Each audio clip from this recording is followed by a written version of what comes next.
بسم اللہ الرحمن الرحیم وبہ نستعین وهو خیر المعین صلی اللہ علی سیدنا محمد وآلہ الطاہرین۔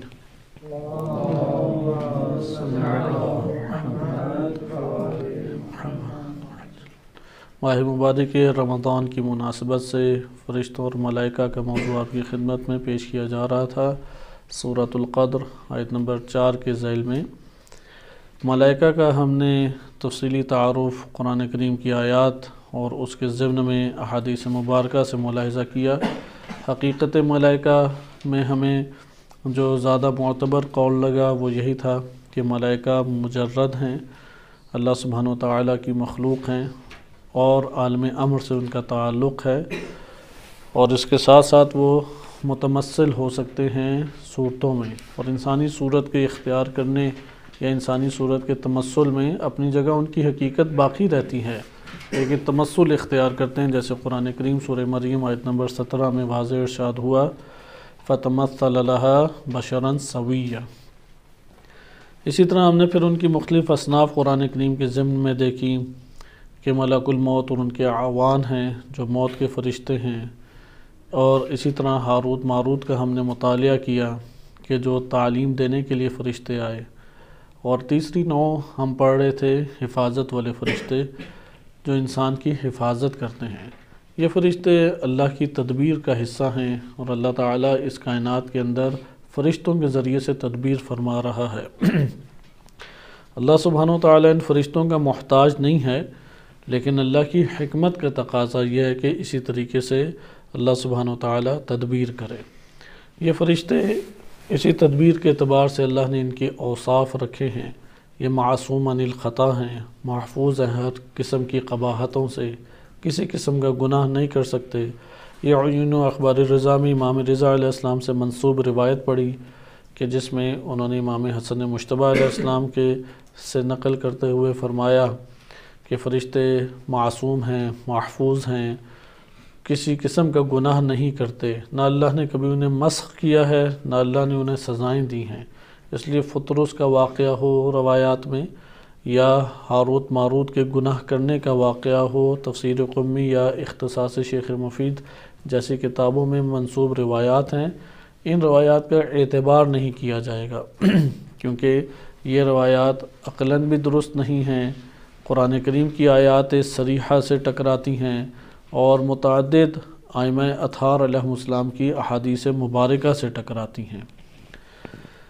حفاظت کے فرشتوں کو ہم نے دو حصوں میں تقسیم کیا تھا، ایک جان انسان کے نفس اور جان کی حفاظت کرتے ہیں، اور دوسرا ہے کہ جو انسان کے اعمال کی حفاظت کرتے ہیں، اعمال خیر ہوں یا برے ہوں۔ اور حقیقت میں اللہ تعالی ہر جگہ پہ احاط بکل شیء علما، اللہ نے ہر شے کا علمی احاطہ کیا ہوا ہے، اور اللہ سبحانہ وتعالیٰ کے ساتھ ہر شے کی اصل حفاظت کرنے والی وہی ذات ہے۔ لہٰذا یہ فرشتے جو جان کی حفاظت کرتے ہیں، ان کا ہم ایک تعارف کل پڑھ چکے ہیں گزشتہ درس میں۔ آئیں آج ہم اس کے ذیل میں چند اور احادیث کو دیکھتے ہیں، اور پھر اعمال کے فرشتوں کی طرف منتقل ہو جائیں گے، کیونکہ جان کی حفاظت کے جو فرشتے ہیں، یہ حفاظت کی ضرورت پیش کیوں آئی، اس سوال کو ضرور ابھار کے رکھیں کہ حفاظت کی حاجت کیوں ہے، حفاظت کی ضرورت کیوں ہے، کیوں حفاظت کی جائے۔ اس کی بنیادی وجہ یہ ہے کہ اللہ تعالیٰ نے اس دنیا کو ایک معین مدت کے لیے بنایا، کسی کی اس کی طرف توجہ جائے یا نہ جائے، اس نے دنیا سے اٹھ جانا ہے۔ نہ انسان کی اپنی جان اس کے ہاتھ میں ہے، نہ اس کی اولاد کی جان اس کے ہاتھ میں، نہ اس کے اہل و عیال کی، کسی کی بھی اس کے ہاتھ میں نہیں ہے۔ اس لیے خالی اضطراب اٹھانے کا کوئی فائدہ نہیں ہے۔ کوئی بچہ مریض ہوتا ہے یا صحت مند ہوتا ہے، انسان کے ہاتھوں سے باہر ہے وہ۔ اسی طرح سے کوئی زندگی پاتا ہے، کوئی وفات پا جاتا ہے، انسان کے ہاتھوں سے یہ چیزیں باہر ہیں۔ یہ اللہ سبحانہ وتعالیٰ نے اس کی خلقت کے ساتھ ہی یہ مقرر کر دیں۔ لیکن یہاں پہ سوال ہے کہ ٹھیک مقرر کر دی، صحت کے ساتھ بھی تو مر سکتا تھا، ضروری ہے کہ مصیبت آئے تو تب بھی مرے۔ تو یہاں پہ یہ ہے کہ اللہ تعالیٰ نے حفاظت والے فرشتے رکھے ہیں انسان کے لیے۔ اگر یہ حفاظت والے فرشتے نہ ہوتے تو انسان کب کا ہی ختم ہو چکا ہوتا۔ اصلاً نہ مادی دنیا اس کی بسر ہوتی، اور نہ روحانی اور معنوی وہ کوئی مراحل زندگی طے کر پاتا، کیونکہ نشوونما چاہیے۔ اور اس کے اوپر ہم نے یہ سوال اٹھایا کہ اس کی بنیادی وجہ یہ ہے کہ حفاظت کی اس لیے ضرورت پیش آتی ہے، یہ زمین اللہ تعالیٰ نے مقام ابتلا بنائی ہے، آزمائش کی جگہ، اور آزمائش میں اس طرح سے اللہ نے آزمائش رکھی ہے کہ چار ناچار انسان کے اندر کمال پیدا ہو، یا یہ کمال ہدایت کی جانب ہے یا یہ کمال کفر کی جانب ہے۔ انسان کے اعتبار سے تدبیر اسی طرح ہے، یا یہ کمال کس کی جانب ہے؟ ہدایت اور اللہ کی جانب ہے، یا انسانی نفس کمال ہی پا رہا ہے لیکن کفر کی طرف، جسے پستی سے بھی تعبیر کرتے ہیں۔ جب تک ہر شے اپنے کمال تک نہ پہنچ جائے اسے موت نہیں آئے گی۔ ہر شے کا کمال اسی کے مطابق ہے، اور وہ اللہ کی ذات بہتر جانتی ہے کہ ہر شے کا کتنا کمال ہے۔ وہ جیسے کمال کو پہنچتا ہے اس کے لیے اللہ نے وقت مقرر کیا ہوا ہے۔ لہذا اس دنیا کے اندر اب کمال کی نوعیت حصول کی کیسی ہے؟ جب ایک چیز اپنے کمال کے حصول کی تگودو کرے گی، وہ جب تک کسی دوسری شے کا نقصان نہ کرے اسے کمال حاصل نہیں ہوگا، اور جب تک کسی دوسری شے کو مثلا نقص نہ کرے، اس کے اندر عیب کو ایجاد نہ کرے، اس کی نابودی کا سبب نہ بنے، وہ پہلی چیز جو ہے اس کے اندر کمال حاصل نہیں ہو رہا۔ یہاں سے تزاحم اور ٹکراؤ ایجاد ہوتا ہے۔ مثلا بھوک کا مٹانا مادی ایک کمال ہے یا نہیں؟ جسمانی کمال ہے نا بھوک کا مٹانا۔ آپ بھوک کو نہیں مٹا سکتے جب تک اپنے دانتوں سے کسی چیز کو چبا کے اندر حلق میں نہ پہنچائیں، اور جس کو حلق میں پہنچائیں گے اس کی نابودی ہوگی یا نہیں ہوگی؟ اس کی حیات تو نہیں ہوگی۔ لہٰذا یہاں پہ نباتات ہیں، جانور ہیں، مختلف طرح کی غذائیں ہیں، آپ اسے نابود کرتے ہیں تو آپ کے بھوک اور جسم کا کمال حاصل ہوتا ہے۔ اسی طریقے سے اور دیگر چیزیں کائنات کے اندر، مثلا ایک ریچھ ہے، اس نے زندہ رہنا ہے تو بالآخر وہ مچھلی کو کھائے گا۔ ایک عقاب ہے، اس نے زندہ رہنا ہے بالآخر چوہے کو کھائے گا۔ چوہے نے زندہ رہنا ہے بالآخر وہ کیڑے مکوڑے کھائے گا یا خوراکیں کھائے گا۔ تو آپ دیکھ رہے ہیں کہ ہر چیز ایک ہے۔ کیڑے نے زندہ رہنا ہے وہ پتے کو کھائے گا، پتے نے زندہ رہنا ہے وہ مٹی سے اپنی غذا کو پورا کرے گا، مٹی نے زندہ رہنا ہے وہ کوئی اور عمل انجام دے رہی ہوگی، اس کے اپنے پتھروں میں یا اپنے ذرات میں ایک حرارت ہے۔ یہ ہے تزاحم کی دنیا۔ ایک چیز اپنے وجود کی بقا کے لیے اور اپنے کمال کے لیے دوسرے پہ جھپٹ رہی ہے۔ ہر لحظے یہ کام ہو رہا ہے۔ ہمارے بدن کے اندر بھی یہی کام جاری ہے۔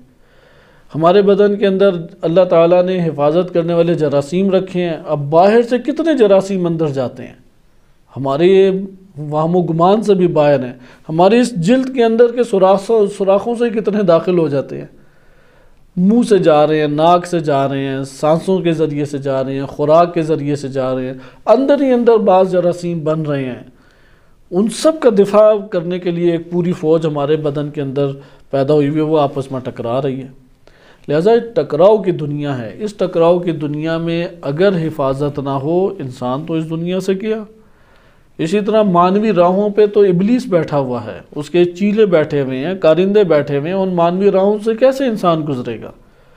جیسے کہ آپ نے دیکھا روایات صحیح سند میں تھا کہ اگر گھر سے باہر نکلے ایک عمل کو انجام دینے کے لیے شیاطین ٹوٹ پڑتے ہیں اور اس کو پورا نہیں کرنے دیتے اس کا عمل، اس کے مثلا وسوسے ڈال دیں گے، مشکل ایجاد کریں گے، روڑے اٹکا دیں گے۔ تو روایت میں آ کے کہا، ابو حمزہ صومالی سے بھی یہ روایت صحیح سند طریق سے آئی ہے کہ ابو حمزہ صومالی کہتے ہیں کہ میں امام سجاد علیہ السلام کی طرف جا رہا تھا، ان کے دروازے پہ پہنچا ہوں تو امام نکل رہے تھے، تو نکلتے ہوئے دروازے پہ کھڑے ہو گئے، اور جب خارج ہونے لگے دروازے سے تو انہوں نے یہ کلمات پڑھے، بسم اللہ آمنت باللہ توکلت علی اللہ۔ اور بعض دیگر روایت جو ہم نے کل پڑھی تھی اس میں 2 کا اضافہ ہے، ما شاء اللہ لا الہ الا اللہ، 5 الفاظ، درمیان میں واو بھی نہیں ہے۔ تو انہوں نے یہ کلمات پڑھے تو پھر وہ حیران بھی ہوا، تو پھر امام نے اسے وضاحت کی کہ شیاطین، جو بھی بندہ گھر سے نکلتا ہے شیاطین اس پہ حملہ کرتے ہیں اور اس کو روکنا چاہتے ہیں، کیونکہ شیاطین کا مقصد اس دنیا میں کیا ہے؟ روڑے اٹکائیں، انسان کے لیے مشکلات ایجاد کریں۔ تو جب وہ یہ کہتا ہے کہ بسم اللہ، تو فرشتے کہتے ہیں کہ تمہیں مثلا کفی تھا، کہ تمہارے لیے کافی ہو گیا اللہ۔ پھر جب وہ کہتا ہے کہ آمنت بہی، میں اس کے اوپر ایمان لایا، آمنت باللہ، تو فرشتے کہتے ہیں ہدیتا، تجھے ہدایت دے دی گئی۔ اور جب وہ مزہ آگے کہتا ہے توکلت علی اللہ، فرشتے کہتے ہیں وقیتا، کہ تجھے محفوظ کر دیا گیا، بچا دیا گیا۔ اور یہ جب شیاطین 3 کلمے سنتے ہیں تو دوڑ لگاتے ہیں واپس، اور ایک دوسرے کو کہتے ہوئے جا رہے ہوتے ہیں کہ جس بندے کو ہدایت مل گئی ہو، جس کے لیے اللہ کافی ہو گیا ہو، اور جس کو محفوظ کر دیا گیا ہو، تو ہم اسے کیسے نقصان پہنچا سکتے ہیں، ہمارے تو بس سے باہر ہے۔ اور پھر امام علیہ السلام نے آگے، کیونکہ ابو حمزہ صومالی سخت حالات میں رہتے تھے، تقیہ کے دور تھے وہ، تو امام علیہ السلام نے پھر ایک جملہ فرمایا کہ اللہم عرضی لکا ہذا اليوم، کہ آج کے دن میں اپنی عزت اور آبرو تیرے حوالے اور تیرے سپرد کرتا ہوں، کہ تو ہی میری عزت اور آبرو کا رکھوالا اور محافظ ہے۔ تو امام فرماتے ہیں کہ ایک بڑی اچھی اس میں نصیحت کی، اور جو ہمارے لیے بہت مفید ہے، کہ ابو حمزہ صومالی کو کہا کہ اگر تمہارے اوپر یہ لوگ، تم دنیا کے کسی کونے میں چلے جاؤ، انہوں نے تمہارا پیچھا نہیں چھوڑنا، تم انہیں چھوڑو گے تو یہ تمہیں نہیں چھوڑیں گے، تم ان سے کنارہ کش ہوگے تو لوگ تم سے کنارہ کش ہو جائیں گے۔ لوگوں کا مقصد ہے تمہیں باتیں کرنا، طعنہ تشنیع کرنا، نقصان پہنچانا، یہ لگے رہیں گے۔ تو اس نے پھر حیران ہو کے کہا کہ پھر میں کیا کروں، ماذا اصنع، یعنی مجھے کیا کرنا چاہیے ایسی صورت میں؟ تو امام نے فرمایا کہ بعض جملے بولے، وہ جملے ظاہری ترجمے کے اعتبار سے ممکن ہے کچھ اور ہمیں دکھائی دیں۔ مثلا امام علیہ السلام نے کہا کہ تمہیں جو بھی اگر ہو، لوگوں سے ٹکراؤ پیش آئے تو تم اسے اپنی عزت عطا کرو۔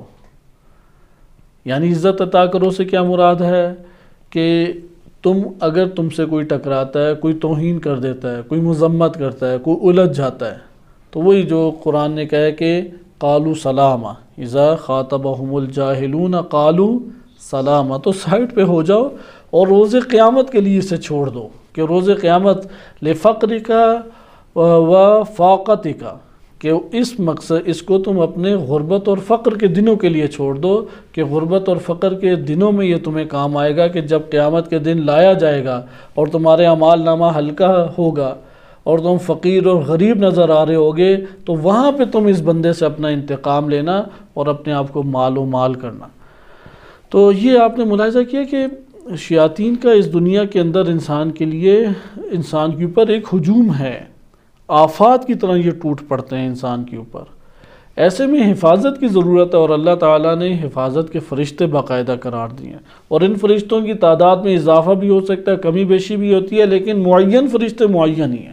جیسے لہو معقبات، ہم نے معقبات کا پڑھا، یا یرسل علیکم حفظہ، اور ایسے واقعات آپ اپنی زندگی میں دیکھیں بہت ہیں۔ مثلا ایک جامعہ مدرسے کے استاد تھے، 4تھی منزل سے ان کا بچہ گرا اور اس کی صرف اور صرف وہ ہڈی ٹوٹی، تو اس سے آپ اندر، یعنی بازو کی ہڈی ٹوٹی اور کچھ بھی نہیں۔ 4تھی منزل سے ایک بچہ گرے تو انسان کا ذہن کہتا ہے کہ یار اسے تو بالکل ہی نہیں بچنا چاہیے۔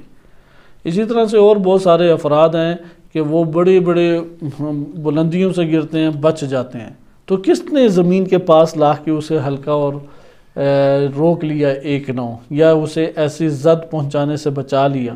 تو یہ اللہ تعالیٰ کے امر سے فرشتے اسے انجام دیتے ہیں۔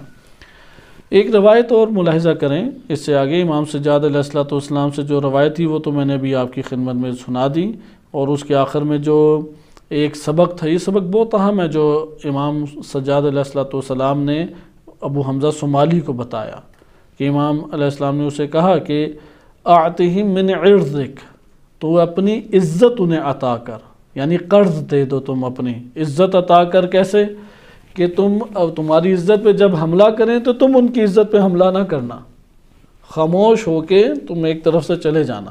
کیوں یہ کام کرو؟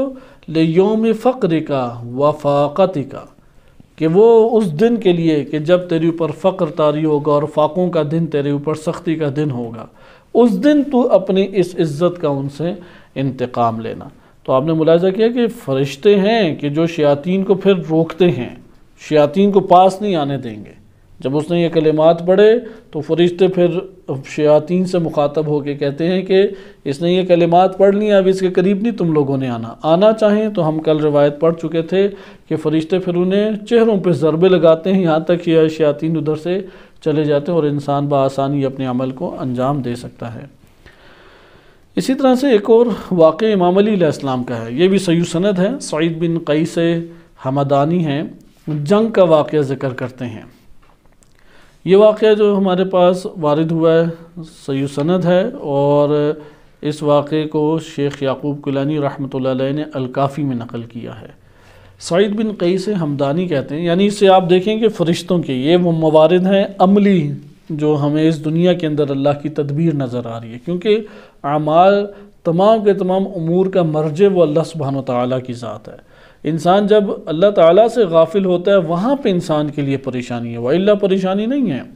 انسان سمجھتا ہے میں نے ہمیشہ بچے کو بچانا ہے، میں نے یہ کرنا ہے، میں نے ہی فلاں کرنا ہے، جب میں آ جاتی ہے تو وہاں پریشانی کے علاوہ کچھ نہیں ہے۔ وَإِلَّا موسیٰ دیکھیں، جناب موسیٰ کلیم اللہ کو اللہ کے امر پہ طوفانوں کے حوالے کر دیا دریائے نیل میں، وہ بچ گئے۔ حضرت موسیٰ علیہ السلام کو اللہ نے کیسے تدبیر کی اور بچایا۔ تو اسی طرح اللہ سبحانہ و تعالیٰ ہر عبد کی تدبیر کر رہا ہے۔ وہ بچہ قبل اس کے کہ اس کی نسبت ہماری طرف ہو، وہ اس سے ہماری نسبت سے پہلے وہ اللہ کا عبد ہے، اور اللہ اس کا رب ہے، اللہ اس کا رازق ہے، اللہ اس کا خالق ہے۔ وہ اس کی تربیت بھی اللہ تعالیٰ کرے گا، اور اللہ تعالیٰ اس کے لیے رزق کا اہتمام بھی کرے گا، اس کے لیے تمام وہ امور اللہ نے رکھے ہیں جو دیگر اپنے عباد کے لیے اللہ تعالیٰ نے قرار دیے ہیں۔ اب آپ اس واقعے سے سبق لیں امام علی علیہ السلام کی، اور اس واقعے سے ہمیں نظریاتی طور پہ سبق لینا چاہیے۔ سعید بن قیس حمدانی کہتے ہیں، صحیح سند یہ روایت ہے، نظرت یوماً فی الحرب الی رجل، میں نے جنگ کے دوران ایک شخص کو دیکھا۔ اب یہ ان کے قریب کے وہ ہوں گے، یا ایک شخص اجنبی، بالکل ہی اجنبی دکھائی دیا، تو علیہ ثوبان، اس کے اوپر 2 کپڑے تھے اس شخص کے اوپر۔ فحرکت فرسی، میں نے اپنے گھوڑے کو اس کے پیچھے دوڑایا کہ یہ کون بندہ ادھر ہے۔ فاذا ہوا امیر المؤمنین، دیکھا تو امام علی علیہ السلام ہیں۔ فقلت یا امیر المؤمنین فی مثل هذا الموضع، آپ اس خطرناک ترین جگہ کے اوپر۔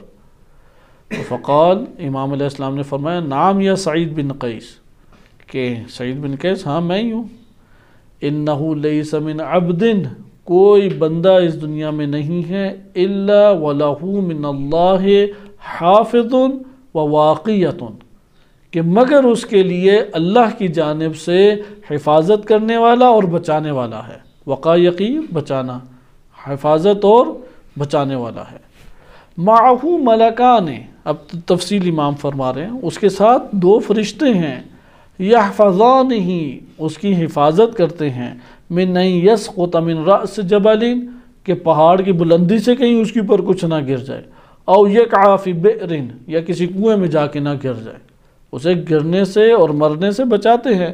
فَإِذَا نَزَلَ الْقَضَاءُ، لیکن جب اس کا قضاء کا وقت آ جاتا ہے، موت کا وقت آ جاتا ہے، خَلَّيَا بَيْنَهُ وَبَيْنَ كُلِّ شَيْءٍ، تو وہ ایک طرف ہو جاتے ہیں، کہتے ہیں ہاں اب یہ مصیبت تو اسے لے جا، پھر اسے نہیں بچاتے، پھر وہ اس کے درمیان سے اور اس مصیبت کے درمیان سے ہٹ جاتے ہیں۔ اس لیے اگر کوئی مر جائے تو اس کا وقت آ گیا، اس کے اللہ سبحانہ و تعالیٰ نے فرشتوں کو سائڈ پہ کر دیا تاکہ اسے موت آ جائے۔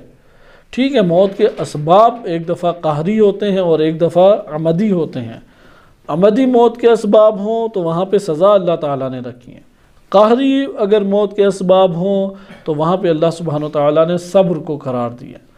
تو خلاصہ کلام، بچہ چھوٹا ہو، انسان بڑا ہو، بوڑھا ہو، جوان ہو، کسی بھی عمر کے تقاضے میں کسی بھی جگہ پہ مر جائے، یہ جملہ نہیں کہہ سکتے کاش نہ جاتا تو نہ مرتا، کاش اگر یہ ڈاکٹر کے پاس وہ پہنچ جاتا تو نہ مرتا، کاش وہ یہ نہ کھاتا تو بچ جاتا۔ نہیں، کچھ بھی کرتا تو پھر صحت مند ہو کے مرتا۔ اگر یہ اسباب نہ بنتے تو پھر صحت مند ہوتے ہوئے لوگ کم مرے ہیں۔ کتنی بڑی تعداد ہے کہ اس سے، یعنی وہ فرشتے پھر موت کے فرشتوں کو نہیں کہتے، کہتے ہیں ہاں اے لشکر تو آ جا اور اسے لے جا، موت کو قبض کرتے ہیں۔ ایران میں آج کل ایک اچھا ٹی وی چینل کے اوپر پروگرام شروع ہے، اس کا نام میرے ذہن میں نہیں ہے، خود دیکھا بھی نہیں ہے، لیکن اس کی معلومات چند پڑھی ہیں۔ جی ہاں، اس میں یہ ہے کہ وہ موت کے منہ میں جا کے واپس آتا ہے، تو وہاں سے جب وہ واپس آتا ہے تو اپنے حالات سناتا ہے۔ تو اس میں وہ لوگ مثلا قومے میں چلے گئے، برزخ کو دیکھ کے آ گئے، تو ایک شخص کا اس میں مثلا واقعہ سناتے ہیں 2-3 منٹوں میں اس کا خلاصہ کرتا ہوں. ایک شخص ہے وہ اپنے مثلا زوجہ کو ہمیشہ ہی برا بھلا کہتا تھا. تو وہ جو زوجہ ہے وہ اس کو کہتی تھی کہ تمہیں جب مرو گے پتہ لگے گا. تو اس طرح سے وہ خاتون اپنا بچاؤ کرتی، لیکن خاتون نے کبھی کسی کو بتایا نہیں، اور وہ ہر روز ہی اسے تنگ کرتا تھا، اور ہر روز ہی وہ اس خاتون سے ایک جملہ سنتا تھا، اور اسی طرح سنتا تھا کہ مرو گے. وہ کہتا تھا مر کے کون واپس آتا ہے جو مجھے پتہ لگنا ہے، مر کے تو کوئی واپس نہیں آتا، تو تم نے مجھے کہاں سے بتانا ہے. تو بس خاتون کا یہ تک کلام اس نوع کا تھا، اور اس کا خاتون کو اپنی زوجہ کو صرف تنگ کرنا، اذیت کرنا مقصد ہوتا تھا. تو وہ مزدور تھا، اوپر وہ کہتے ہیں 40-50 سال عمر اس کی گزری تھی، اوپر سے نیچے گرا اور برے طریقے سے گرا تھا، بے ہوش ہو گیا، ہسپتال لے جایا گیا، اس کا آپریشن ہوا. تو اس اثناء میں وہ ایک قسم کا مر گیا، ڈاکٹروں نے بھی اس کو ایک قسم کا موت کا سرٹیفکیٹ گویا کہ دے دیا. تو وہ کہتے ہیں کہ میں نے وہاں پہ جو دیکھا وہ یہ تھا کہ افراد ہیں، کچھ مجھے کھینچ رہی ہے، کوئی قوت ہے جو کھینچ رہی ہے، کیونکہ روحیں قبض کی جاتی ہیں، پڑھ چکے ہیں. تو وفت رسولنا، ہمارے رسول اسے وفات دیتے ہیں. وہ کہتے ہیں ایسے کھینچ رہے تھے کہ میرے پاس بیان نہیں ہے کہ میں اسے بیان کر سکوں، اور میں کھنچتا چلا جا رہا ہوں. یعنی میرے پاس کوئی اس قوت کے مقابلے میں ہے ہی نہیں طاقت کہ میں اپنے آپ کو واپس لا سکوں. اور وہ کھینچتے گئے، اور میں جب ایک جگہ گیا تو نور میں تھا. اس نور کی کیفیت کو نہیں بیان کر سکتا. اس نور کا ایک ذرہ جو ہے وہ سورج سے کئی گنا زیادہ روشن ہے، لیکن نہ میں اس کے رنگ کو بیان کر سکتا ہوں، نہ کیفیت کو، لیکن صرف میں آپ کو بتلانے کے لیے ایک تمثیلی زبان یا تشبیہی زبان بول سکتا ہوں. پھر کہا کہ کچھ ہی دیر میں وہ نور آہستہ آہستہ مجھ سے جانے لگ گیا. اور پھر ایک میرے سامنے بھیڑیا آیا کہ میں نے ایسا درندہ صفت بھیڑیا اپنی زندگی میں کبھی نہیں دیکھا تھا، کہ وہ جب آیا میرے وجود پہ ایسا خوف طاری ہوا، ایسا شدید خوف طاری ہوا کہ میں بول ہی نہیں سکتا تھا. وہ میری طرف بڑھ رہا ہے اور خوف کے مارے میرا برا حشر ہے، اور اس جیسا خوفناک آج تک میں نے منظر کبھی دیکھا ہی نہیں تھا اپنی زندگی میں، کبھی آج تک میں نے وہ نہیں دیکھا. کہتے ہیں یعنی وہ دنیا ہی الگ ہے، وہ اس سے کچھ وابستگی گویا کہ رکھتے ہی نہیں ہے، کہ اس دنیا میں جو خوف کی میرے اوپر علامت طاری تھی، اور میں اس سے منتیں کر رہا تھا اس نور سے کہ میرے پاس نہ جائے. تو مجھے ایسا محسوس ہوا کہ یہ میرے اچھے اعمال تھے جو نور تھے، اور وہ ختم ہو گئے، اور اب آئے میرے اوپر برے اعمال. اور ہم اسی سے مشابہ ایک واقعہ پہلے شیخ بہائی رحمۃ اللہ علیہ کے بھی زبانی پڑھ چکے ہیں. تو اس نے کہا اب یہ برے حالات آئے اعمال، تو یہ خوفناک بھیڑیا میں اس سے جان چھڑانا چاہ رہا ہوں، یہ میرے پاس آ رہا ہے. کہتے ہیں بعض چیزیں ابھی بہتر تھی کہ وہ غسیلی نگاہوں سے مجھے نہیں دیکھ رہا تھا، یہ میں نے احساس کیا، اس کی نگاہیں ابھی غسیلی نہیں تھیں، وہ ابھی میرے اوپر جھپٹنے کے لیے پوری تیاری نہیں کیے ہوئے تھا. میں اس کی صرف شکل دیکھ کے اتنا گھبرا گیا ہوں کہ نہ منہ سے کچھ ادا ہو سکتا ہے، نہ میں کوئی اس کی کیفیت اپنی بیان کر سکتا ہوں. اور میں چاہ رہا تھا کہ کاش میں دوبارہ لوٹاؤں اور اس سے میری کسی طرح کوئی جان چھڑا لیں. تو پھر اس نے آہستہ آہستہ بتایا کہ مجھے پھر کوئی ایک طاقت آئی، اور اسی بھیڑیے نے کہا کہ تمہیں دوبارہ مہلت دی جا رہی ہے کہ واپس جاؤ. کہتے ہیں میں نے اس سے پھر یہ اندازہ لگا یہ بھیڑیا وہی ہے جو میں تانے دیتا تھا اپنے زوجہ کو. تو خلاصہ کلام کہ انسان کے اوپر جو حالات آتے ہیں تو روحیں اس طریقے سے قبض ہوتی ہیں. جب روحوں کے قبض کرنے کا وقت آئے تو اس نے کہا کہ جیسے کوئی چیز سمیٹی نہیں جاتی، مجھے اس طرح سے سمیٹا بس جا رہا ہے. کون سمیٹ رہا ہے، کیسے سمیٹ رہا ہے، کہتے ہیں یہ مجھے کچھ پتہ نہیں ہے. جو احساسات تھے وہ میرا ان سے گہرا تعلق میرے اوپر محیط تھے، اور گھسیٹ کے مجھے گویا کہ وہ لے کے جا رہے ہیں. تو یہ ہے کہ جب فَإِذَا نَزَلَ الْقَضَاءُ، جب قضاء اوپر آ جاتی ہے تو خَلَّيَا بَيْنَهُ وَبَيْنَ كُلِّ شَيْءٍ، یہ فرشتے سائڈ پہ ہو جاتے ہیں. وہ کہتے ہیں آ جاؤ اسے لے جاؤ. اب کوئی مصیبت آن پڑے وہ لے جاتی ہے، کوئی اور مشکل آن پڑے وہ اسے لے جائے گی، وہ اللہ قومے میں چلا جائے گا، کئی سال اسی دنیا میں پڑا رہے گا. جب تک قضا نہیں آتی وہ اس دنیا میں اسی طریقے سے پڑا رہتا ہے. آپ نے یہ واقعہ دیکھا کہ حفاظت کرنے والے فرشتے وہ مطلقاً حفاظت نہیں کرتے، وہ حفاظت کرتے ہیں اس معین مدت تک کہ جو معین مدت اللہ تعالیٰ نے قرار دی ہوئی ہے. اور ہمارا وظیفہ اس مورد میں کیا ہے کہ ہم یہ کام کریں کہ ان فرشتوں سے ایک انسان کو احساس اور معرفت ہونی چاہیے۔ دوسرا وہی جو شریعت نے ہمیں وظائف بیان کیے، جیسے قل هو اللہ احد پڑھ کے سوئیں، 50,000 فرشتے پوری رات انسان کی حفاظت کرتے رہتے۔ اگر یہ سارے اہتمام کرنے کے بعد کوئی مصیبت آ جائے تو پھر کہیں کہ بھائی مصیبت سے اللہ تعالیٰ آزمانا چاہتا تھا، کیونکہ ما اصاب من مصیبت الا باذن اللہ، اللہ کی اذن کے بغیر کوئی مصیبت انسان کے اوپر نہیں آ سکتی۔ اس مقام پہ ہم حفاظت کرنے والے فرشتوں کا اپنا یہ کلام ختم کرتے ہیں، اور اب دوسری طرف آگے کی طرف ہم منتقل ہوتے ہیں، کیونکہ ہم نے کل گزشتہ درس میں تفصیلی طور پہ اس کو ملاحظہ کیا۔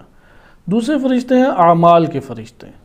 اعمال کے فرشتے کے بارے میں قرآن کریم کی واضح آیات ہیں۔ سورہ انفطار میں واضح طور پہ اللہ تعالیٰ نے فرمایا وَإِنَّ عَلَيْكُمْ لَحَافِظِينَ، تمہارے اوپر حفاظت کرنے والے ہیں، کرامن کاتبین، کرامن یعنی صاحب کرامت و عزت ہیں، کاتبین لکھتے ہیں، یعلمون ما تفعلون، جو تم انجام دیتے ہو وہ اسے جانتے ہیں۔ یا اسی طریقے سے ہمارے پاس سورہ قاف آیت نمبر 17 اور 18 ہے۔ 17 اور 18 اس آیت میں ارشاد باری تعالی ہوتا ہے اذ یتلقی المتلقیان، وہ وقت یاد کرو جب ملاقات کرنے والے ملاقات کرتے ہیں، عن الشمین وعن الشمال قعید، کہ وہ دائیں طرف اور بائیں طرف کیا ہیں؟ بیٹھے ہوئے ہیں۔ ما یلفظ من قول، کوئی لفظ ادا نہیں کرتا انسان، الا لدیہ رقیب عتید، مگر یہ کہ اللہ کے لیے ہر لفظ کے مد مقابل انسان کی جو بھی انسان انجام دیتا ہے ایک رقیب ہے۔ رقیب کسے کہتے ہیں؟ حفاظت کرنے والا۔ رقبہ، رقیب یعنی حفاظت، جو کہ فوراً اسے محفوظ کر لیتا ہے۔ اور عتید یعنی بالکل تیار اور آمادہ، یعنی ایک تیار آمادہ بیٹھا ہوا ادھر فرشتہ موجود ہے یا فرشتے موجود ہیں جو فوراً اسے محفوظ کر لیتے ہیں۔ یہ قرآن کریم کی سورہ قاف آیت نمبر 17 اور 18 پہ ہے، یعنی ہر انسان اس کے پاس کرامن کاتبین تو جمع کا صیغہ ہے، اس کا یہ مطلب ہے کہ کئی ہیں لکھنے والے۔ اور یہاں پہ ہے اذ یتلقی المتلقیان، کہ جب ملاقات کرنے والے ملاقات کرتے ہیں۔ ہم اس کو اس طرح سے جمع کر سکتے ہیں کہ حقیقت میں دو فرشتے ہیں، وہ دو سردار ہیں، اور ان کے نیچے ان کے اپنے پھر آوان ہیں یا ان کی اپنی ایک فوج موجود ہے کہ جن کے ذریعے سے یہ فرشتے ہر عمل کو محفوظ کرتے چلے جاتے ہیں۔ روایات اہل بیت علیہ السلام نے اس کی بہتر تشریح کی ہے، اور یہ تشریح ہمارے لیے بڑی مفید اور معاون ہے کہ فرشتے اعمال کیسے ضبط کرتے ہیں۔ اگرچہ بعض ایسی صورتیں بھی ہیں کہ جیسا کہ بعض روایات میں وارد ہوا ہے کہ انسان جب پہلا گناہ کرتا ہے تو اللہ سبحانہ وتعالیٰ نے حجاب رکھا ہے، وہ کسی کو معلوم نہیں ہوتا، دوسرا، تیسرا، چوتھا، یہاں تک کہ جب حجاب کو چیر دیتا ہے تب فرشتے لکھنا شروع کر دیتے ہیں، اور لکھنے کی باری بھی آئی تو نیکی کی نیت کی ہے تو لکھ دیتے ہیں، نیکی انجام دے دی، اور برائی کی باری آئی تو کہتے ہیں صبر کرو ابھی نہیں لکھنا، مگر یہ کہ انجام دے دے، برائی انجام دے تو وہ لکھتا ہے۔ یا قرآن نے اس کو یہ بھی بیان کیا کہ لکھنے کی تعداد بھی کیسی ہے، ایک نیکی کے بدلے کتنی نیکیاں ملتی ہیں؟ 10 نیکیاں، اور ایک برائی کے بدلے قرآن کریم کی باقاعدہ آیت ہے کہ اگر ایک نیکی انجام دے تو 10 نیکیاں انسان کی لکھی جاتی ہیں، اور اگر ایک برائی انجام دے تو صرف اور صرف ایک برائی انجام دی جاتی ہے۔ یہ اللہ سبحانہ وتعالیٰ کا انسان کے اوپر احسانات میں سے ہے۔ تو فرشتے بھی اسی عدد کے تحت لکھتے ہیں کہ جتنے ان کے سامنے انسان کی برائیاں آتی ہیں وہ ان برائیوں کے مقابلے میں ایک ہی برائی لکھتے ہیں۔ سورہ انعام آیت نمبر 160 میں ارشاد باری تعالی ہوتا ہے کہ من جاء بالحسنۃ، جو ایک حسنہ کے ساتھ آیا فلہ عشر امثالھا، تو اسے 10 کے برابر ملے گا۔ ومن جاء بالسیئۃ، اور جو ایک برائی کے ساتھ آیا فلا یجزا الا مثلھا، اسے صرف اور صرف اسی کی مثل ایک جزا ملے گی۔ وہم لا یظلمون، اور کسی قسم کا ظلم نہیں کیا جائے گا۔ یعنی اس سارے کے سارے عمل میں جو اللہ کی تدبیر ہے، اللہ کی رحمتیں ہمارے سامنے شامل ہیں۔ رحمت الہی پہ بہت گہری نگاہ رکھیں۔ انسان اپنے اندر بہت ساری چیزوں میں شکوہ شکایت رکھتا ہے، جیسے آج ہم ایک سبق میں آیت کریمہ پڑھ رہے تھے کہ قرآن کریم میں یعنی انسانوں کے حالات کیسے ہوتے ہیں کہ اور تمنائیں کیسی ہوتی ہیں کہ قارون کی طرح سے وہ مانگنا چاہتا ہے کہ جو اللہ نے قارون کو عطا کیا وہ چاہتا ہے کہ مجھے بھی ایسا ہی عطا کیا جائے۔ لیکن کون لوگ؟ وہ لوگ کہ جو حیات دنیا چاہتے ہیں۔ قرآن نے واضح طور پہ انسانوں کے، کیونکہ یہ باطن میں جھانک کے دیکھنے والی چیز ہے، یہاں جب ہم یہ فرشتوں کی طرف آتے ہیں تو فرشتے بڑی عمیق نگاہ رکھتے ہیں، ان کی نظر کے دائرے میں اور ان کے علم کے دائرے میں ہماری نیتیں آتی ہیں، لہذا نیتیں جتنی خالص ہو جائیں گی اتنا انسان کا مقام بلند ہوتا ہے۔ لہذا اب ادھر آپ حیات دنیا کو دیکھیں، سورہ قصص آیت نمبر 79 میں ارشاد باری تعالی ہوتا ہے قال الذین یریدون الحیات الدنیا، وہ لوگ جنہیں دنیاوی زندگی بڑی عزیز تھی، وہ چاہتے تھے دنیاوی زندگی چاہتے تھے، یعنی ان کی زندگی کی نگاہیں جو تھیں وہ بڑے بڑے گھروں میں، بڑے بڑی گاڑیوں میں، بڑے بڑے ساز و سامان میں، بڑی بڑی تنخواہوں میں، بڑے بڑے منصب اقتدار اور حکمرانی میں، اس کے اوپر ان کی نگاہیں گڑھی ہوئی تھی۔ یہ حیات دنیاوی کو جو چاہتے تھے، کیونکہ جس کی رغبت دنیا کی طرف ہو، الکافی میں باقاعدہ امام سے منسوب روایت ہے کہ کہا گیا کہ اس عالم سے اپنا تعلق توڑو۔ اگر تم ایک ایسا عالم دیکھتے ہو کہ جس کے قلب میں کیا ہے، حضرت داؤد علیہ السلام کو اللہ تعالیٰ نے یہ وحی کی کہ یہ جو ہے نا یہ میرے راستے کے ڈاکو ہیں، اور آج کے دور میں یہ ہمارے مسائل بہت زیادہ اس پہلو کے حوالے سے ہمارے سامنے آ رہے ہیں کہ ہر وہ شخص کہ جو حوزہ علمیہ میں آتا ہے، کچھ مدت گزارتا ہے، عالم بن کے لوگوں کے سامنے بیٹھ جاتا ہے۔ اگر وہ عالم بن کے بیٹھتا ہے تو یہاں پہ لوگوں کا وظیفہ ہے کہ وہ دیکھیں کہ صحیح عالم کون سا اور کس عالم سے تعلق قائم کرنا اور کس سے تعلق قائم نہیں کرنا۔ روایات نے ہمیں واضح طور پہ کہا کہ تعلق قائم کرنا ہے تو عالم ربانی سے تعلق قائم کریں، عالم دنیاوی سے تعلق قائم کرنا ہے، اس کی شدید نفی روایات میں وارد ہوئی ہے، کیونکہ انہی چیزوں کے آپ اثرات دیکھیں۔ اعمال کو اگر ہم دقت سے نہ دیکھیں، کیونکہ یہی اعمال ہیں جو متمثل ہوں گے، یہی اعمال ہیں جو ہماری آگے کی خلقت ہیں، یہی اعمال ہیں جو ہماری حقیقت ہیں۔ یہ وہ الفاظ ہیں کہ جو آغا حسن زادہ عملی اور دیگر علماء اپنی کتابوں میں بار بار استعمال کریں، یعنی عمل کیا ہے؟ میری اور آپ کی حقیقت ہے۔ میری حقیقت میں یہ نہیں ہے کہ جو میں فقط و فقط ادھر روشن صورت میں نظر آ رہا ہوں، میری حقیقت میں کیا ہے؟ میرا عمل ہے۔ اس عمل کے اوپر اگر آپ آئیں اور دیکھیں کہ حیات دنیا کو چاہنے کا کیا نقصان ہے، دیکھیں چاہنے میں اور حاصل کرنے میں فرق ہے یا نہیں؟ خود اس حوالے سے محاسبہ نفس کریں، کیونکہ تمام فتنوں کی جڑ دنیا ہی ہے۔ دنیا اللہ نے زینت والی بنائی اسی لیے ہے کہ انسان آزمایا جائے۔ میں تیزی سے یہ روایت پڑھتا ہوں تاکہ ایک تذکر ہمارے لیے ہو جائے۔ الکافی میں جلد نمبر 1 صفحہ 46 میں ہے، کیونکہ یہ والا مسئلہ آج کے دور میں زیادہ ہے، خصوصاً ہم طلاب کے لیے بہت بڑی اس کے اندر نصیحت ہے کہ حصول دنیا الگ آزمائش ہے اور چاہت دنیا الگ ہے۔ ایک دفعہ انسان دنیا چاہتا ہے، اسے ملتی ہی نہیں ملتی، یہ الگ بات ہے، اسے میسر آتی ہے یا میسر نہیں آتی یہ تو ہمیں نہیں پتہ۔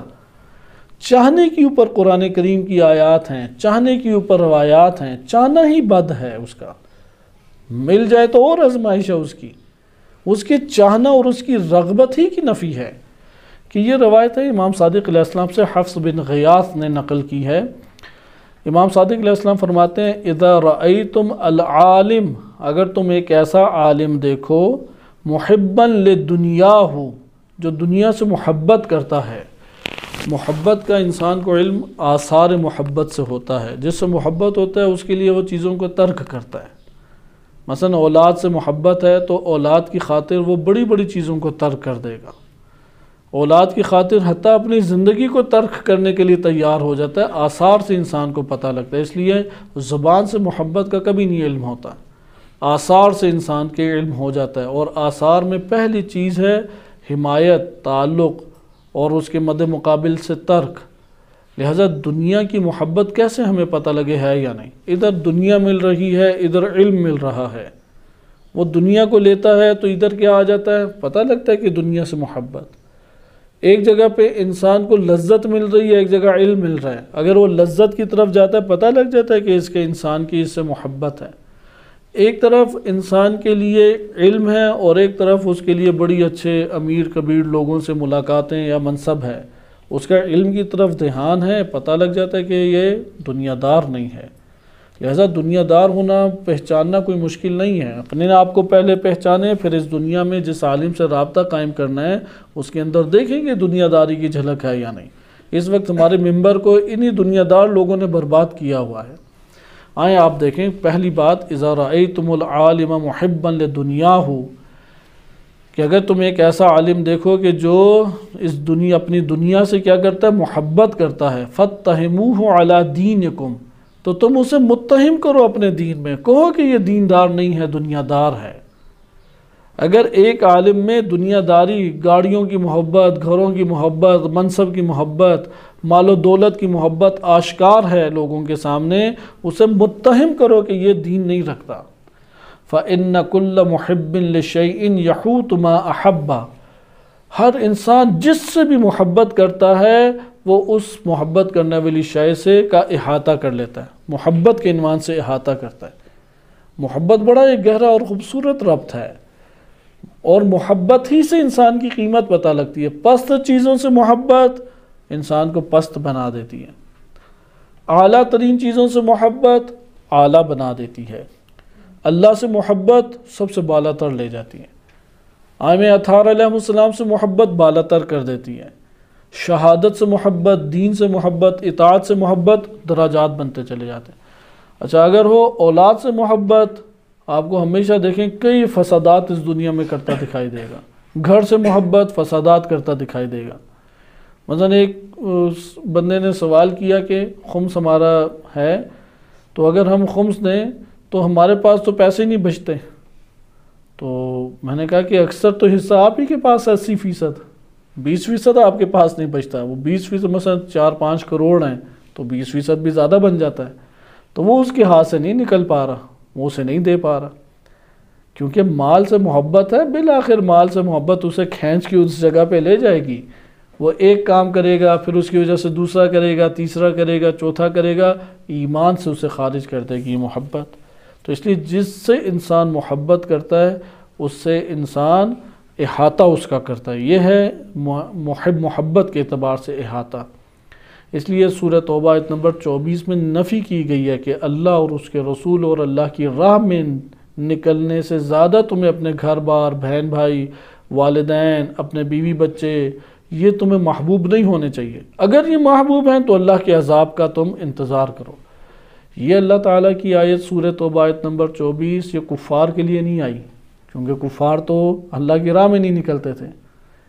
یہ سورہ توبہ کی آئی ہے مومنین کے لیے، وہ جو مومن نبی صلی اللہ علیہ وسلم کے سامنے تھے، یعنی یہ سورہ توبہ آیت نمبر 24 ہے امام زمان علیہ السلام کے دور میں رہنے والے لوگوں کے لیے، کہ اگر تم کہہ دیجئے کہ اگر تمہیں اپنے آباء و اجداد، اپنے بیٹے بیٹیاں، اپنی اولاد، اپنے گھر جن میں تم رہتے ہو، تجارتیں جنہیں تم کر رہے ہو، تمہیں اللہ اور اس کے رسول اور اس کی راہ میں نکلنے سے زیادہ عزیز ہے، تو پھر انتظار کرو، فتربصوا، انتظار کرو، ابھی اللہ کا امر آ جاتا ہے اور یہ امر عذاب تمہیں لے ڈوبے گا۔ لہٰذا یہ کلیہ قاعدہ ہے، اس کو ہم کہہ سکتے ہیں موجب کلیہ، کل محب لشیء، قواعد بنتے ہیں نا، مختلف قواعد ہیں، فلسفی قاعدے ہیں، یہ اسی طرح سے محبت کی دنیا کا قاعدہ ہے۔ کل محب لشیء، کسی بھی شے سے محبت کرنے والا، یحوط، احاطہ کرتا ہے، اسے گھیرتا ہے، ما احبہ، جس سے اس نے محبت کی ہے۔ وقال، اس کے بعد امام فرماتے ہیں اوحى اللہ الی داؤد علیہ السلام کی طرف اللہ نے وحی کی، لا تجعل بینی وبینک عالما مفتونا بالدنیا، میرے درمیان اور اپنے درمیان ایک ایسے عالم کو نہ آنے دینا جو دنیا کے عشق میں مبتلا ہے۔ مفتون عشق کو بھی کہتے ہیں، مفتون آزمائش کو بھی کہتے ہیں، صحیح ہے، کہ جو دنیا کی عشق و محبت و شہوت میں مبتلا ہے، فَيَصُدَّكَ عَن طَرِيقِ محبتی، میری محبت کے راستوں کے ڈاکو یہی ہیں، کیونکہ اللہ تعالیٰ سے محبت کا تعلق سب سے حسین اور خوبصورت تعلق ہے، اور رفع کا تعلق محبت کا تعلق ہے۔ انشاءاللہ دعائے جوشن کبیر آج رات پڑھیں گے، اس میں یہ والے جب کلمات آئیں قریب اور بعید، علو اور دنی اور محبت کے کلمات، اس میں بہت دقت کریں، کیونکہ یہ سب سے عالی ترین انسان کے لیے مقامات ہیں۔ فَإِنَّ أُولَئِكَ قُطَّاعُ طَرِيقِ عِبَادِيَ الْمُرِيدِينَ، میری راہوں میں چلنے کا جو ارادہ کرتے ہیں، میرے بندوں کے راستے میں یہی ڈاکہ ڈالتے اور انہیں گمراہ کر دیتے ہیں۔ إِنَّ أَدْنَ مَا أَنَا أَصْنَعُ بِهِمْ، ان مفتون بالدنیا، یا ان کے پیچھے پڑھ کے میری راہوں سے ہٹنے والوں سے میں کم سے کم جو سلوک کرتا ہوں، اسے ہم اپنے نفسوں کو تول سکتے ہیں۔ پہلے ایک کلیہ قاعدہ امام نے بیان کیا، اب اللہ سبحانہ وتعالیٰ کی زبانی دوسرا کلیہ قاعدہ، ان ادنی ما انا صانع بہم، جو کم سے کم میں ان کے ساتھ کرتا ہوں وہ کیا ہے، ان انزع حلاوت مناجتی عن قلوبہم، ان کے دلوں سے میں اپنی مناجات کی لذت کو چھین لیتا ہوں۔ لہٰذا آپ اس آیت کے تناظر میں دیکھیں کہ جو حیات دنیا کو چاہتے ہیں، سورہ قصص آیت نمبر 79 میں وہ کیا کہتے ہیں، یا لیت لنا مثل ما اوتی قارون، یہ اللہ کاش ہمارے پاس بھی وہ ہوتا جو قارون کے پاس تھا۔ قارون کی چابیاں ہی کئی اونٹوں کے اوپر آتی تھیں خزانے کی، تو وہ کیا کہتے ہیں کہ جو قارون کے پاس ہے کاش ہمارے پاس بھی آتا۔ تو یہ ہے دنیاوی لوگوں کی خواہشات اور چاہتیں، اس سے ہمارے اعمال جنم لیتے ہیں۔ آپ اعمال کی طرف اب تشریف لائیں تو چاہت بھی اعمال میں ہے۔ مراد یہ تھی کہ انسان کا ارادہ، انسان کی نیت، انسان کا رجحان، انسان کی رغبت، یہ سب کے سب اعمال میں شمار ہو جاتے ہیں۔ اس لیے اعمال چھوٹی چیز نہیں ہے۔ یہ کہ حضرت عیسیٰ علیہ السلام کا اپنے واقعہ فرمایا کہ یہ بھی الکافی میں واقعہ ہے کہ عیسیٰ علیہ السلام نے اپنے حواریوں کو جمع کیا اور ان حواریوں کو جمع کر کے بلایا اور کہا کہ موسیٰ کلیم اللہ کہا کرتے تھے کہ زنا نہ کرو، لیکن میں تمہیں یہ نہیں کہتا کہ زنا نہ کرو، میں تمہیں کم سے کم جو یہ کہتا ہوں وہ یہ ہے کہ تم لوگ تصور زنا نہ کرو، کیونکہ جو شخص تصور زنا کرتا ہے اس کی مثال ایسی ہی ہے۔ اب دیکھیں نا، تصور ایک عمل نفسانی ہے یا نہیں، اور یہ تصور نفسانی انسان کے ارادے سے جنم لیتا ہے۔ وہ اپنے ذہن میں ایک عکس بناتا ہے خاتون کا، وہ اپنے ذہن میں ایک ماحول اپنے خیالات میں جا کے بناتا ہے اور اسے ایک عمل کو انجام دیتا ہے۔ یہ جو وہ عمل کو انجام دے رہا ہے، یہ باطن ظاہر ہو جائے گا اگلے جہان میں۔ اس نے توبہ نہ کی تو یہ باطن تو آیا ہے اس کا، فرشتے گناہ نہیں لکھ رہے، لیکن یہ آیا کہ یہ باطن آیا نہیں ہوگا قیامت والے دن یا قبر میں تو یہ آیا ہو جائے گا، کیونکہ قبر نام ہی باطن کا ہے، دنیا نام ہی ستر کا ہے۔ دنیا میں ستر ہے، دنیا میں پوشیدگی ہے، لیکن جو باطن میں ہے وہ اسی طرح سے آشکار ہوگا جیسے میں اور آپ بیٹھے ہوئے ہیں۔ اسی طریقے سے ماحول، اسی طریقے سے افراد، اسی طریقے سے احساسات، اسی طریقے سے آپ کو در و دیوار لگ رہے ہوں گے، کوئی فرق نہیں ہوگا آپ کو، احساسات کے اعتبار سے، عزت کے بچاؤ کے اعتبار سے، رسوائی کے اعتبار سے۔ اس لیے یہ کلمات ہیں کہ پروردگار روز قیامت ہمیں رسوا نہ کرنا۔ انسان سب سے زیادہ رسوائی سے ڈرتا ہے، اسی رسوائی سے ڈرنے کی خاطر انسان جو ہے وہ گناہ دوسروں کے سامنے انجام نہیں دیتا، ورنہ اندر مجرم بیٹھا ہوا ہے، اور مجرم حقیقت میں بنتا ہی نفسانی اس عمل سے ہے۔ وہ اپنے نفس میں جو ایک تصور لا کے عمل انجام دے دیتا ہے وہ اس کے نفس کی حرکت بنتی ہے، اور نفس کی حرکت سے انسان بنتا ہے اصل میں، جسے آپ حرکت جوہری یا نفسانی کہہ سکتے ہیں۔ نفس جوہر ہے، اس جوہر میں جو تحرک برپا ہوتا ہے وہ اس کو وجود دے رہا ہے، نہ کہ آپ کے یہاں سے جو ظاہری خالی عمل ابھی صادر ہو رہا ہے۔ وہ ساری عمل تو لکھا جاتا ہے، اس کے اوپر تو جنت جہنم اللہ نے رکھی ہے، لیکن انسان کا باطن کس کے اوپر عمل کا ظاہر ہو رہا ہے، وہ جو نفس کا ظاہر ہو رہا ہے۔ اس لیے روایات میں وارد ہوا ہے کہ عیسیٰ علیہ السلام سے کہ تم تصور زنا نہ کرو، کیونکہ جو تصور زنا کرتا ہے، کیونکہ تصور زنا ایک فرد نہیں ہے، اس کے لیے وہ پوری اپنے ذہن میں تصویر کشی کرتا ہے، خاتون کو لائے گا، خاتون کے ساتھ اپنے آپ کو کھڑا کرے گا، ایک ماحول بنائے گا، اس ماحول میں اپنے اوپر پورے حالات طاری کرے گا، حالات طاری کر کے وہ ایک عمل انجام دے گا اور اس سے لذت کا حصول حاصل کرے گا، اور نفس اندر سے لذت حاصل کرتا ہے۔ ایک دفعہ بدون بدن لذت کا حصول ہے، ایک دفعہ بدن کے توسط سے ہے، اس نے وہ عمل تو اپنے اندر انجام دے دیا، بے شک باہر انجام نہیں دیا۔ لہٰذا آپ نے ملاحظہ کیا کہ ادھر انہوں نے منع کیا کہ تصور زنا نہ کرو، کیونکہ جو شخص تصور زنا کرتا ہے اس کی مثال ایسی ہی ہے کہ جیسے ایک گھر باہر سے بڑا دیکھنے میں خوبصورت ہے لیکن اندر سارا کا سارا جل کے سیاہ اور راکھ ہو چکا ہے، سب کا سب جل گیا۔ اب قیامت یا قبر کیا ہے؟ وہ باہر کا جو خوبصورتی دکھائی دے رہی ہے وہ اس دنیا میں مر جائے گا، وہ مٹی مٹی ہو جائے گا، اور وہ جو اندر تھا وہ خوبصورت ہے، مزین ہے، یا سیاہ ہے، کالا ہے، راکھ ہے، وہ اس دنیا میں قبر میں آ جائے گا۔ جیسا بھی میں نے واقعہ سنایا کہ وہ نور ختم ہو گیا تو اب اندھیرا ہی اندھیرا ہے، کہتے ہیں ایسا شدید گھپ اندھیرا بھی میں نے آج تک نہیں دیکھا تھا۔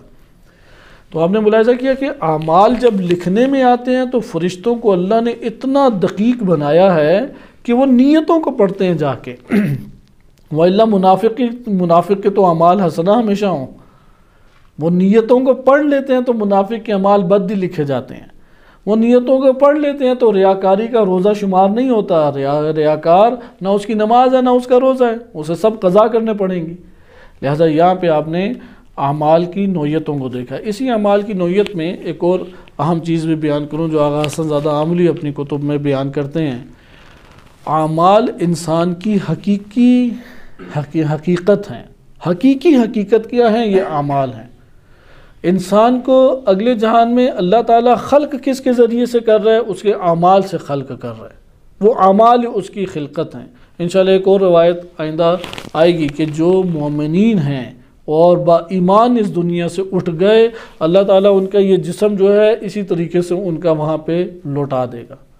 وہ اس کی جنت اور دوزخ تو آباد ہے جیسے اس نے دنیا آباد کی اپنی عمل سے۔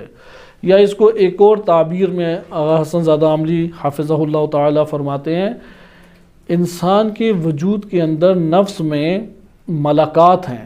ملکات آپ جانتے ہیں، صلاحیت جسے کہتے ہیں، جیسے لکھنے کی صلاحیت، جیسے انسان کو بولنے کی صلاحیت، ارادہ کرتا ہے تو بولنے لگ جاتا ہے، ارادہ کرتا ہے تو لکھنے لگ جاتا ہے، ارادہ کرتا ہے چلنے لگ جاتا ہے، اسے کہتے ہیں ملکات۔ یعنی ملکات کی علامت ہے، ایک علامت یہ ہے جب ارادہ کرے تو آسانی سے جسم سے صادر ہو جائے، وہ ملکہ ہے۔ اگر ارادہ کرے اور زحمتوں سے صادر ہو تو وہ ملکہ نہیں ہے۔ صحیح ہے؟ ممکن ہے کسی کو پڑھنا پڑے تو پڑھائی کے لیے آمادہ کرتے کرتے بڑا اسے اپنے اوپر جبر کرنا پڑے۔ ممکن ہے اس نے اگر کسی کا کام کرنا ہے، مثلا کسی کو کہ یار بل جمع کراؤ، اس کو اپنے آپ کو اس کام کے لیے آمادہ کرنے کے لیے بڑا اپنے آپ کو قائل کرنا پڑے اور اپنے نفس کے اندر اضطراب کاٹنا پڑے۔ ممکن ہے کہ کسی نے کسی کو چائے پلانی ہے، پانی پلانا ہے، اس کو اپنے اندر بڑا اب یہ سارے کے سارے کام وہ نیک ہی کر رہا ہے، لیکن اسے اپنے وجود کے اوپر کیا کرنا پڑ رہا ہے؟ زور لگانا پڑ رہا ہے، دباؤ دینا پڑ رہا ہے۔ یہ جو وہ زور لگا رہا ہے، یہ جو وہ دباؤ دے رہا ہے، یہ نیک عمل تو کہلائے گا، ملکہ نہیں کہلائے گا۔ ملکات اس دنیا کے اندر جو انسان نے ملکات حاصل کیے ہیں، جیسے سیئہ بھی ہیں حسنہ بھی ہیں، یہ ملکات اگلے جہان میں انسان کا بدن کا مواد بنیں گے۔ ہمارے بدن کا جو مواد ہے یہ ملکات بنیں گے، اور اس جگہ پہ بہت ہی خوبصورت ہے، یہ انتہائی بھیانک، جیسے ابھی یہ بھیڑیے کی بات کی کہ اس جگہ پہ انسان یعنی جو مسخ جانور ہوئے، وہ بھی آپ روایت امام رضا علیہ السلام سے منسوب پڑھ چکے ہیں۔ امام نے وہاں پہ فرمایا ان کی حقیقت نہیں مسخ ہوئی، ان کے چہرے مسخ ہوئے تھے، اور یہ انسان کے لیے سب سے زیادہ اذیت کا باعث ہے کہ وہ دیکھے تو ریچھ دکھائی دے رہا ہے اور حقیقت میں وہ کیا ہے؟ بشر ہے۔ تو وہ مسخ شدہ مخلوق 3 دن کے بعد مر گئی۔ یہاں پہ بھی اعمال اسی طریقے سے ہیں کہ علم انسان کی صورت بنتی ہے اور عمل انسان کے نقش و نگار بنتے ہیں، اور ملکات انسان کے بدن کا مواد بنتا ہے۔ آئیں اب ہم روایت کی طرف آتے ہیں تو یہ مطلب آپ کو اب زیادہ بہتر دکھائی دے گا۔ یعنی ملکات کے ہمارے بدن کا ہے نا یہ مواد، گوشت، چربی، اگلے جہان میں ہمارے بدن کا مواد کس سے بنے گا؟ ملکات سے۔ کسی کو سستی کا ملکہ ہے، وہ ارادہ کرتا ہے تو سست ہو جاتا ہے، اسے کوئی کسی کو دباؤ نہیں ڈالنا پڑتا۔ بعض ہیں ارادہ کرتے ہیں تو خیر کو چھوڑ دیتے ہیں، ترک کر دیتے ہیں، ارادہ کرتے ہیں تو سوء ظن کا شکار ہو جاتا ہے۔ اتنا سوء ظن کا ملکہ پیدا ہوا ہے کہ انہیں ارادہ کرتے ہیں، سوء ظن کی فلمیں چلنے لگ جاتی ہیں اندر۔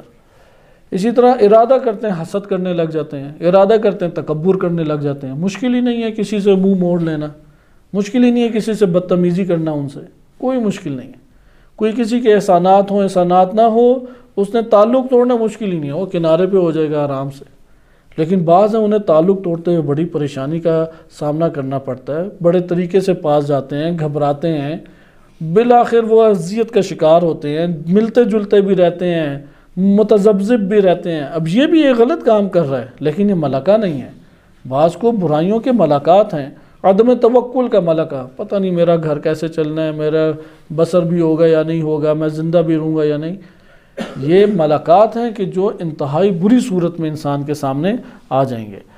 اب آئیں آپ ایک روایت ہم دیکھتے ہیں، اور یہ روایت امام موسیٰ کاظم علیہ السلام سے الکافی میں منقول ہے۔ امام موسیٰ کاظم علیہ السلام کے بیٹے ہیں عبداللہ، وہ کہتے ہیں کہ میں نے امام موسیٰ کاظم علیہ السلام سے یہ پوچھا، سألتہ عن ملکین، دو فرشتوں کے بارے میں پوچھا، هل يعلمان بالذنب اذا اراد العبد ان يفعله او الحسنہ، کہ جب انسان ارادہ کرتا ہے تو کیا ان گناہ کا ارادہ کرتا ہے بندہ یا نیکی کا ارادہ کرتا ہے تو ان دونوں فرشتوں کو پتہ لگ جاتا ہے یا پتہ نہیں لگتا؟ قال، امام علیہ السلام نے فرمایا، ریح الکنیف و ریح الطیب، بدبودار ترین ایک ہے انتہائی گندی بدبو، اور ایک ہے انتہائی اچھی بدبو۔ پھر آگے بتایا سواء دونوں برابر ہیں۔ قلت لما، یعنی مطلب نہیں سمجھا، کیا مطلب؟ جیسے ابھی میں نے بیان کیا، ریح الکنیف و ریح الطیب سواء، برابر طور پہ یہ بدبوئیں جو ہیں وہ ہوتی ہیں۔ خوشبو بھی ہے طیب، ریح الطیب انتہائی اچھی خوشبو، ریح الکنیف انتہائی بری بدبو۔ یہ یاد رکھیں کہ جو تشریحات ہیں ان حقائق کی، اس میں تو اختلاف آتا ہے، وَإِلَّا حقائق ایک ہی ہیں۔ ابھی جیسے میں ملاقات کا نام لے کے، علم اور کا نام لے کے، عمل کا نام، چونکہ یہ علم اور عمل ہمارا وہ صورت کشی کرتے ہیں، ادھر کی دنیا کی خوبصورتیاں اور تمثلات ہمارا عمل حسنہ ہے۔ ہم اپنی قبر میں یا خوابوں میں جو برے دیکھتے ہیں، خواب میں کوئی سانپ دیکھا، بچھو دیکھا، بلڈنگ سے گرتے ہوئے دیکھا، قاتلوں کے آتے ہوئے دیکھا، وہ ہمارے اپنے ہی اگائے ہوئے چیزیں ہیں، کوئی باہر سے چیزیں نہیں آتی۔ اسی طرح قبر میں انسان جو دیکھتا ہے وہ اپنی ہی انسان کی اگائی بھی ہے۔ اس لیے یہ تعبیرات مختلف ہیں۔ ادھر امام علیہ السلام بڑی خوبصورت تعبیر میں اسے مطلب سمجھا رہے ہیں، کیونکہ وہ کوئی فلسفی یا عارف بندہ نہیں ہے، وہ ہے کہ جو روایات کی زبانی ایک معاشرے کا رہنے والا فرد ہے، امام علیہ السلام سے کی اولاد میں سے۔ لہٰذا فرمایا امام نے، ریح الکنیف و ریح الطیب سواء، قلت لما، اس کی کیا وجہ ہے؟ قال ان العبد اذا ہم بالحسنہ، انسان جب یہ نیت کرتا ہے کہ میں ایک نیکی انجام دوں، خرج نفسہ طیب الریح، تو اس کے نفس جو ہے اس سے خارج ہوتی ہے ایک انتہائی خوشبودار ترین ایک چیز نکلتی ہے، خوشبو نکلتی ہے، صحیح ہے؟ خرج نفس، اس کا نفس جب نکلتا ہے، لیکن کیا ہے؟ طیب الریح، وہ نفس کیا ہوتا ہے؟ بڑا خوشبو میں لپٹا ہوا ہوتا ہے۔ فقال صاحب الیمین لصاحب الشمال، کیونکہ ابھی ہم پڑھ چکے ہیں نا، عن الیمین وعن الشمال قعید، بیٹھے ہوئے ہیں، تو ادھر انہوں نے بیان کیا امام نے کہ جو دائیں والا ہے صاحب الیمین، وہ کہتا ہے صاحب شمال کو، قم، کھڑے ہو جاؤ، فإن قد ہم بالحسنہ، اس نے نیکی کا ارادہ کر لیا ہے، فإذا فعلها كان لسانه قلمه، جیسے ہی وہ عمل انجام دے دیتا ہے، یعنی قلمه، یعنی پہلے کیا ہے؟ قامہ، جب وہ نیکی کا ارادہ کرتا ہے تو دوسرے کو بھی اٹھا دیتا ہے، کھڑے ہو جاؤ، یعنی اب یہ نیکی گویا کہ ایک قسم کی اس نے نوٹ کر لی، نیت مومن جو ہے وہی نیکی شمار کی جاتی ہے۔ لیکن یہاں پہ جب وہ عمل انجام دیتا ہے، کانا لسانہ، تو اس فرشتہ جو دائیں طرف فرشتہ ہے اس کی زبان اس کا قلم بن جاتا ہے، وریقہ مدادہ، اور اس کا لعاب جو ہے وہ اس کی سیاہی بن جاتی ہے، اور وہ پھر اس سے لکھتا ہے۔ یہ یعنی تعبیر ہے سمجھانے کے لیے، صحیح ہے، سمجھانے کے لیے تعبیر ہے امام علیہ السلام کی کہ زبان کیا ہو جاتی ہے؟ قلم، اور قلم کے اوپر ہی سیاہی ہے۔ آج کے دور میں یہ مطلب سمجھنا ہمارے لیے آسان ہے، بال پوائنٹ جیسے ہوتا ہے، بال پوائنٹ میں کہاں سے آ رہی ہے سیاہی؟ اس کے اندر سے ہی آ رہی ہے نا، تو اس دور میں تو دوات باہر ہوتی تھیں، تو امام نے اسے فرمایا کہ وہ دوات کہیں اور سے اس نے نہیں لانی، اس کے پاس یہ دوات، تو وہ قلم اس کا لکھنے لگ جاتے، زبان قلم بن جاتی ہے۔ فَأَثْبَتَهَا لَهُ، تو وہ اس نیکی کو اس کے لیے لکھ دیتا ہے۔ وَإِذَا هَمَّ بِالسَّيِّئَةِ، لیکن جیسے ہی کوئی انسان برائی کا ارادہ کرتا ہے، خصوصاً سوء ظن کے اوپر بہت نوٹ کریں، یہ انسانوں کو عمومی امراض ہیں، انسانوں کو جو لگے ہوتے ہیں، ان میں سب سے بالا تر اہل سیر و سلوک کی نگاہ میں وہ سوء ظن ہے۔ یہ سوء ظن کا مرض ہے، جیسے ہوتا ہے نا فضلہ انسان کا کسی جگہ پڑا ہو تو ہر طرف ہی بدبو پھیلا رہا ہوتا ہے، وہ چاروں طرف میں سے جس طرف سے بھی آئے تو بدبو پھیلا رہا ہے۔ تو سوء ظن بھی ایک مرض ہے، وہ سینے کے اندر، نفس کے اندر پڑا ہو نا تو طرح طرح کی بدبوئیں انسان کے ذہن میں پھیلاتا ہے، وہ اس کے محسنین کو بھی برا چہرہ بنا کے پیش کر دے گا، کسی نیکی کو بھی سازش بنا کے پیش کر دے گا، اور وہ اس سوء ظن کی وجہ سے کہے گا یہ دیکھو یہ تو بڑا تیز بندہ نکلا یار، یہ تو مجھے فائدہ اٹھانا چاہتا ہے، یہ تو مجھے بس استعمال کر رہا ہے، اس نے تو میرے لیے یہ کر دیا، اس کا تو ارادہ ہی میرے ساتھ یہ ہے، یہ تو مجھے نچلا دکھانا چاہتا ہے۔ یہ وہ بدبوئیں ہیں کہ جو اس مرض کی وجہ سے انسان کے اندر پیدا ہو رہی ہیں۔ لہٰذا ادھر ہے وَإِذَا هَمَّ بِالسَّيِّئَةِ، وہ برائی کا ارادہ کرتا ہے، کیونکہ برائی پال لی، جب ارادہ کیا وہ لے آیا نا اپنے پاس، جب اچھائی کا ارادہ کیا تو اچھائی اندر پال لی نفس میں، اس لیے خوشبو اٹھ رہی ہے، برائی کا ارادہ کیا تو برائی پال لی اپنے اندر، تو منتن الریح، انتہائی بدترین بدبو ہوتی ہے۔ یہ تو جب بدبوئیں سونگیں گے تو تب پتہ لگے گا، جیسے بھی اس نے بھیڑیا دیکھا تو اس کے ہوش و حواس اٹھ گئے، وہ انہوں نے دکھایا وہ اصل میں سر اٹھا کے چل نہیں سکتا تھا، اتنا اس کا وہ مسئلہ تھا، اس کی بقیہ عمر ہی ایک قسم کی نہ ہونے کے برابر گزر رہی ہے، روتا دھوتا ہی ہر ٹائم رہتا ہے، جو برزخ میں اگلے حالات دیکھ آیا ہے، جس نے دیکھے ہیں اس کی اس دنیا کی زندگی پھر بسر نہیں ہوتی۔ اس نے ایک چہرہ بھیڑیے کا دیکھا تھا، ادھر کہنے ہیں منتن الریح، وہ بری اگر بدبو اٹھ جائے تو کیسی اندر انسان کی گھسے گی۔ فَيَقُولُ صَاحِبُ الشِّمَالِ، تو وہ بائیں والا کہتا ہے لصاحب الیمین قف، کہ ٹھہر جاؤ، فَإِنَّهُ قَدْ هَمَّ بِالسَّيِّئَةِ، ابھی اس نے صرف ارادہ کیا ہے، فَإِذَا هُوَ فَعَلَهَا، جب وہ اس کو انجام دے دیتا ہے تو كَانَ لِسَانُهُ قَلَمَهُ وَرِيقُهُ مِدَاتُهُ وَأَثْبَتَهَا عَلَيْهِ، تو بائیں ہاتھ والے فرشتہ اس کی جو زبان ہے وہ قلم بن جاتی ہے، اور اس کا لعاب وہ اس کے دوات بن جاتی ہے سیاہی، اور پھر جو اس نے انجام دیا تھا وہ اسے لکھ لیتا ہے۔ یہ ہمارے پاس ایک تشریح آئی۔ اسی تشریح میں انشاءاللہ تعالی ایک ہم مطلب کل پڑھیں گے، آج ہمارے پاس ٹائم کم ہے، کہ انسان نماز میں جب سلام کرتا ہے تو وہ کس کو سلام کرتا ہے۔ تو میں صحیح سند روایت پڑھ دیتا ہوں، اس کی تشریح انشاءاللہ کل پڑھیں گے، کہ یہ صحیح سند روایت تہذیب الاحکام میں آئی ہے۔ یہ آپ دیکھ رہے ہیں کہ روایات بھی صحیح سند ہیں، لیکن ابھی جو میں نے روایت پڑھی ہے اس کی خوبصورت ترین تفسیر واقعاً وہ عرفا کرتے ہیں۔